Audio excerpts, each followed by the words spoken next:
2025 সালের 25শে জুন গুজরাটের বানাসকাঁঠা জেলার দান্তিয়া গ্রামের বাসিন্দা সেন্দাবাই পাটেলের জীবনের সবচেয়ে দুঃখের দিন। নিজের 18 বছরের মেয়ে চন্দ্রিকার চিতায় আগুন দিয়ে ফিরছেন তিনি।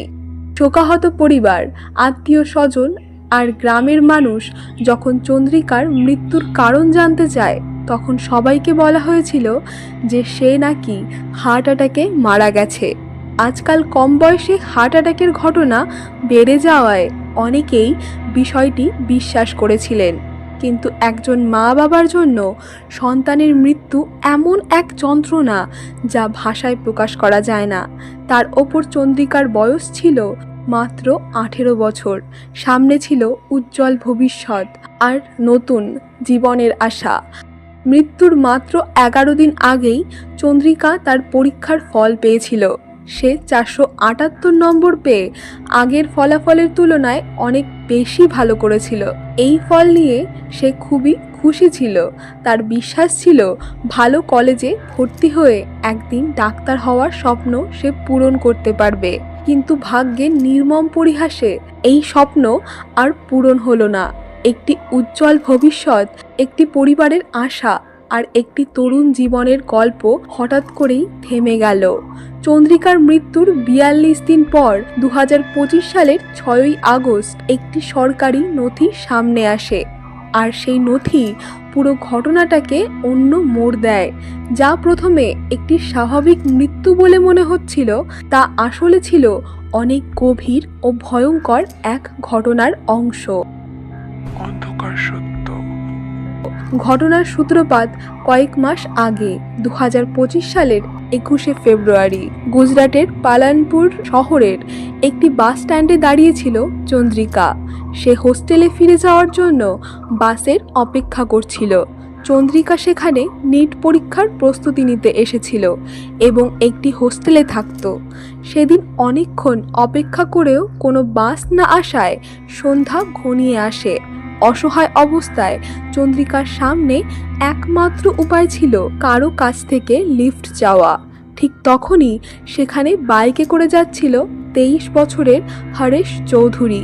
চন্দ্রিকাকে বিপদে দেখে হরেশ তার বাইক থামায়। চন্দ্রিকা নিজের পরিস্থিতির কথা জানালে হরেশ তাকে নিরাপদে হোস্টেলে পৌঁছে দেওয়ার আশ্বাস দেয়। পরিস্থিতির চাপে চন্দ্রিকা সেই প্রস্তাবে রাজি হয়। পথে দুজনের মধ্যে কথাবার্তা শুরু হয়। হরেশকে ভদ্র ও সাহায্যপ্রবণ মনে হওয়ায় চন্দ্রিকার মনে তার প্রতি একটি ভালো ধারণা তৈরি হয়। হোস্টেলে পৌঁছানোর আগেই চন্দ্রিকা ও হরেশ একে অপরের মোবাইল নম্বর বিনিময় করে। সেই দিনের সেই আকস্মিক পরিচয়ই ধীরে ধীরে তাদের জীবনের গুরুত্বপূর্ণ অংশ হয়ে ওঠে। এরপর প্রায় প্রতিদিনই ফোনে কথা ও মেসেজ আদান প্রদান চলতে থাকে। সময়ের সঙ্গে সেই বন্ধুত্ব প্রেমে রূপ নেয়। 18 বছরের চন্দ্রিকা এবং 23 বছরের হরেশের সম্পর্ক দ্রুত গভীর হতে থাকে। শুরু থেকেই হরেশ চন্দ্রিকাকে জানিয়েছিল যে সে বিবাহিত এবং তার একটি সন্তানও রয়েছে। তবে সে দাবি করেছিল যে তার স্ত্রীর সঙ্গে সম্পর্ক ভেঙে গেছে এবং তারা একসঙ্গে থাকে না। হরেশের এই কথাগুলো বিশ্বাস করেছিল চন্দ্রিকা। ধীরে ধীরে তাদের মধ্যে গভীর ভালোবাসার সম্পর্ক গড়ে ওঠে। তারা ভবিষ্যতে একসঙ্গে জীবন কাটানোর স্বপ্ন দেখতে শুরু করে। সুযোগ পেলেই একসঙ্গে ঘুরতে যেত, কখনো মাউন্ট আবু, কখনো মহেসানা। বিভিন্ন জায়গায় তারা সময় কাটিয়েছে। এই সম্পর্কের সময় চন্দ্রিকা খুবই খুশি ছিল। দিনে সে নিট পরীক্ষার প্রস্তুতি নিত আর অবসর সময়ে হরেশের সঙ্গে কথা বলতো। সবকিছু ঠিকঠাকই চলছিল, কিন্তু মাত্র 3 মাস পর একটি ঘটনা তার জীবনকে সম্পূর্ণ বদলে দেয়। এরপর 5ই জুন 2025 সালে উদ্বিগ্ন ও ভেঙে পড়া অবস্থায় চন্দ্রিকার পরিবার গুজরাটের থারাদ থানায় যায়। তারা পুলিশের কাছে অভিযোগ করে যে তাদের মেয়ে নিখোঁজ হয়ে গেছে। চন্দ্রিকার বাবা জানান, মেয়েটি নিট পরীক্ষার জন্য বাড়ি থেকে বেরিয়েছিল এবং 1 মাস ধরে বাড়িতেই ছিল, কিন্তু 4ই জুন 2025 তারিখে বাড়ি থেকে বের হওয়ার পর আর ফিরে আসেনি। এরপর থেকেই পরিবারের উদ্বেগ বাড়তে থাকে এবং শুরু হয় চন্দ্রিকাকে খোঁজার মরিয়া চেষ্টা। 4 জুন 2025 বাড়ি থেকে বেরিয়ে যাওয়ার পর আর ফিরে আসেননি চন্দ্রিকা। তার মোবাইল ফোনও বন্ধ ছিল। আত্মীয় স্বজন, বন্ধু বান্ধব কিংবা পরিচিত কারো কাছেই তার কোনো খোঁজ ছিল না। পরিবার আশেপাশের এলাকা, বাজার এবং সম্ভাব্য সব জায়গায় তাকে খুঁজলেও কোনো সূত্র মেলেনি। অপহরণের আশঙ্কায় পুলিশ দ্রুত একটি নিখোঁজের মামলা দায়ের করে এবং চন্দ্রিকার মোবাইল ফোন ট্র্যাক করা শুরু করে। তদন্তে প্রথমে তার ফোনের অবস্থান আহমেদাবাদে দেখা যায়, কিন্তু পুলিশ সেখানে পৌঁছানোর আগেই ফোনের লোকেশন পরিবর্তন হয়ে যায়। কিছুক্ষণ পর সেটি রাজস্থানের উদয়পুরে, তারপর আরও একটি শহরে ঘোরাফেরা করতে দেখা যায়। অবশেষে 10 জুন পুলিশ চন্দ্রিকার ভাই হীরা ভাইকে সঙ্গে নিয়ে একটি রিসর্টে পৌঁছায়। সেখানে একটি কক্ষে চন্দ্রিকার সঙ্গে হরেশকে পাওয়া যায়। বোনকে অপরিচিত এক যুবকের সঙ্গে দেখে হীরা ভাই ক্ষুব্ধ হয়ে যায়।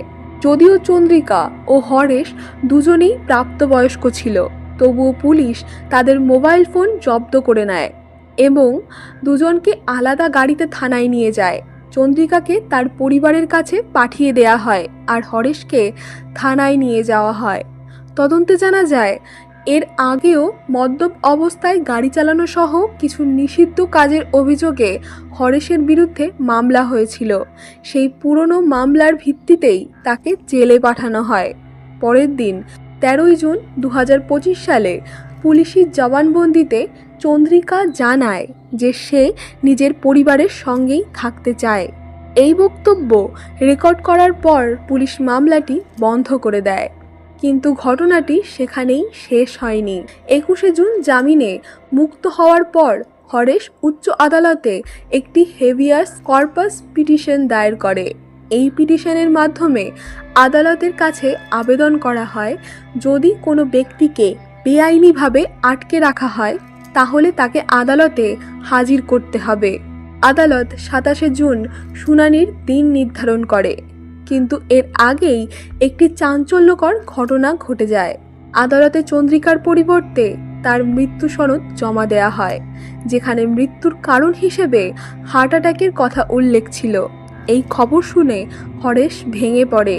যদিও আদালতে মৃত্যু সনদের বৈধতা যাচাই করে মামলাটি নিষ্পত্তি করে, তবুও হরেশ বিশ্বাস করতে পারছিল না যে চন্দ্রিকা আর বেঁচে নেই। সত্য জানার জন্য সে চন্দ্রিকার বাড়ির আশেপাশের মানুষের সঙ্গে কথা বলতে শুরু করে। সবাই তাকে জানায় 25 জুন চন্দ্রিকার মৃত্যু হার্ট অ্যাটাকে হয়েছে, কিন্তু হরেশের মনে সন্দেহ থেকেই যায়। অবশেষে সে থানায় গিয়ে চন্দ্রিকার পরিবারের বিরুদ্ধে অভিযোগ দায়ের করে এবং দাবি করে যে চন্দ্রিকার মৃত্যু স্বাভাবিক নয়। এরপর 31 জুন এক ঊর্ধ্বতন পুলিশ কর্মকর্তা পুনরায় তদন্তের নির্দেশ দেন।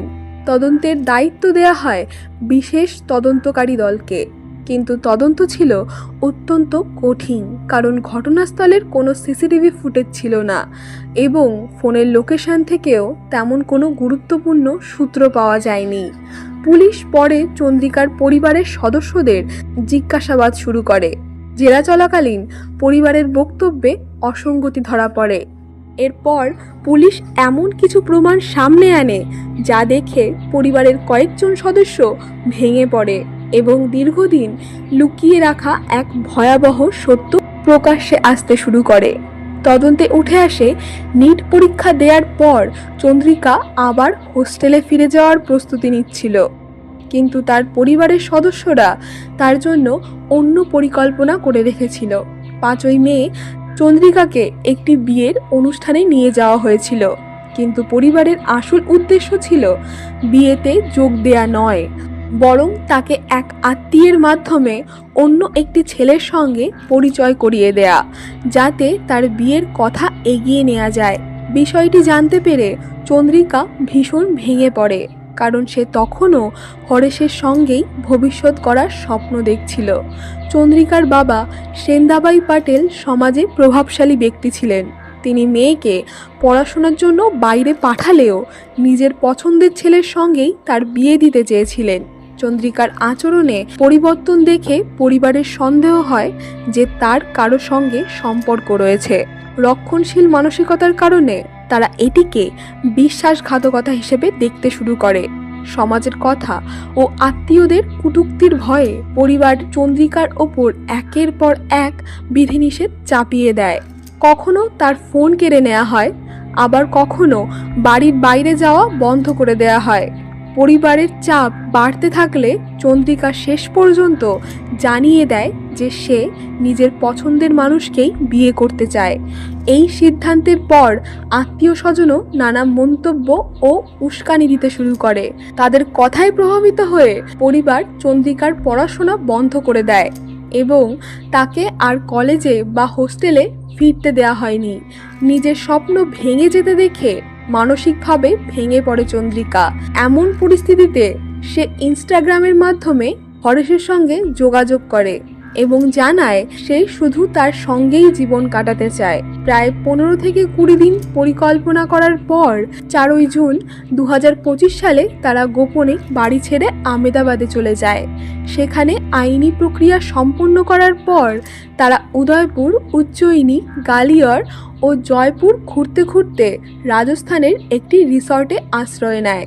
অন্যদিকে চন্দ্রিকার পরিবার তার নিখোঁজ হওয়ার অভিযোগ দায়ের করে। পরে পুলিশ তাদের অবস্থান জানতে পেরে চন্দ্রিকার ভাইকে নিয়ে রিসর্টে পৌঁছায়। সেখানে চন্দ্রিকা এবং হরেশকে পাওয়া যায়। চন্দ্রিকা বারবার জানায় যে সে নিজের ইচ্ছাতেই হরেশের সঙ্গে এসেছে এবং সে তার সঙ্গেই থাকতে চায়, তবুও তাকে পরিবারের কাছে ফিরিয়ে দেয়া হয়। অন্যদিকে পুরনো একটি মামলার ভিত্তিতে হরেশকে গ্রেপ্তার করে জেলে পাঠানো হয়। পরদিন জবানবন্দিতে চন্দ্রিকা জানায় সে পরিবারের সঙ্গেই থাকতে চায়। তারপর মামলাটি বন্ধ হয়ে যায়। কিন্তু ঘটনাটি সেখানেই শেষ হয়নি। 21শে জুন জামিনে মুক্তি পাওয়ার পর হরেশ আদালতে হেভিয়াস কর্পাস পিটিশন দায়ের করে। আদালত 27শে জুন শুনানির দিন নির্ধারণ করে। তদন্তে উঠে আসে আদালতের নোটিশ আসার পর পরিবার আশঙ্কা করেছিল আদালতে গিয়ে চন্দ্রিকা সত্যি কথা বলে দিতে পারে। পরিবারের সদস্যরা তাকে মত পরিবর্তনের জন্য বোঝানোর চেষ্টা করে, কিন্তু চন্দ্রিকা নিজের সিদ্ধান্তে অনড় ছিল। অভিযোগ অনুযায়ী এরপর তাকে ঘুমের ওষুধ খাইয়ে শ্বাসরোধ করে হত্যা করা হয়। পরে ঘটনাটিকে আত্মহত্যা বলে দেখানোর জন্য তার দেহ ঝুলিয়ে রাখা হয় এবং দ্রুত শেষকৃত্য সম্পন্ন করা হয় যাতে কোনো ময়নাতদন্ত না হয়। পরবর্তীতে তদন্তে পরিবারের কয়েকজন সদস্যকে গ্রেপ্তার করা হয়। চন্দ্রিকার এই মর্মান্তিক ঘটনা আমাদের সামনে একটি কঠিন সত্য তুলে ধরে। সমাজ, সম্মান কিংবা লোকলজ্জার চেয়ে একজন মানুষের জীবন এবং তার স্বাধীনতা অনেক বেশি মূল্যবান। একজন প্রাপ্তবয়স্ক মানুষের নিজের জীবনসঙ্গী বেছে নেওয়ার অধিকার রয়েছে, কিন্তু যখন পরিবার সেই ইচ্ছাকে সম্মান না করে জোর, ভয়, মানসিক চাপ কিংবা সহিংসতার পথ বেছে নেয়, তখন তার পরিণতি কতটা ভয়াবহ হতে পারে। এই ঘটনাই তার জ্বলন্ত উদাহরণ। এই ঘটনাটি আমাদের আরও শেখায় যে পরিবারের সদস্যদের সঙ্গে খোলামেলা আলোচনা এবং পারস্পরিক বিশ্বাস অত্যন্ত জরুরি। সন্তানদের সিদ্ধান্তের সঙ্গে মতের অমিল থাকতেই পারে, কিন্তু সেই মতভেদ কখনোই সম্পর্ক নষ্ট করা বা চরম পদক্ষেপ নেয়ার কারণ হতে পারে না। কারণ কোনো মতাদর্শ, সামাজিক মর্যাদা কিংবা পারিবারিক সম্মান একজন মানুষের জীবনের চেয়ে বড় নয়। একই সঙ্গে আইন শৃঙ্খলার রক্ষাকারী সংস্থার দায়িত্ব অত্যন্ত গুরুত্বপূর্ণ। কোনো প্রাপ্তবয়স্ক ব্যক্তি যদি নিজের ইচ্ছায় কথা স্পষ্টভাবে জানায়, তাহলে তার নিরাপত্তা নিশ্চিত করা এবং তার সাংবিধানিক অধিকার রক্ষা করা সংশ্লিষ্ট কর্তৃপক্ষের অন্যতম প্রধান দায়িত্ব। এই দায়িত্ব পালনে সামান্য অবহেলাও কখনো কখনো অপূরণীয় ক্ষতির কারণ হয়ে দাঁড়াতে পারে। আজকের ভিডিওটি নিয়ে আপনাদের মতামত অবশ্যই কমেন্টে জানান। ভিডিওটি তথ্যবহুল মনে হলে লাইক ও সাবস্ক্রাইব করতে ভুলবেন না। এমন আরও সত্য ঘটনা ও অনুসন্ধানমূলক প্রতিবেদন দেখতে আমাদের চ্যানেলটি সাবস্ক্রাইব করুন। আজকের মতো এতটুকুই, দেখা হবে পরের ভিডিওতে। ভালো থাকবেন সবাই।